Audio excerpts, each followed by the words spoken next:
افطار بنانے سے ڈر نہیں لگتا صاحب، افطار کے بعد برتن دھونے سے ڈر لگتا ہے۔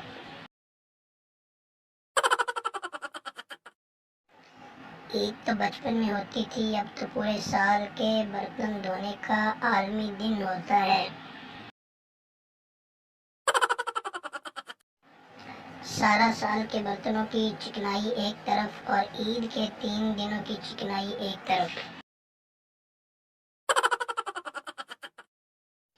جب چاند رات کو پتہ چلے کہ درزی نے آپ کا سوٹ خراب کر دیا ہے، پھر آپ کی حالت اس میڈم جیسی ہوگی۔ پاکستانی عوام بیفور عید، یہ عید کب آئے گی؟ ڈیورنگ عید، کیا بورنگ عید ہے یار۔ آفٹر عید، اتنی جلدی گزر گئی عید، پتہ بھی نہیں چلا۔ واہ واہ۔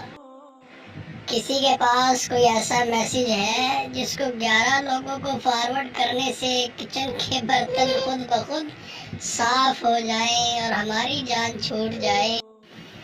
ہائے، ایک تو موسم کی گرمی، اوپر سے چولہے کا سیک، لگتا ہے عید تک میں نے خود پکوڑا بن جانا ہے۔ کچھ لڑکیاں تو عید پر بھی کام والی ماسی بنی ہوئی ہوتی ہیں۔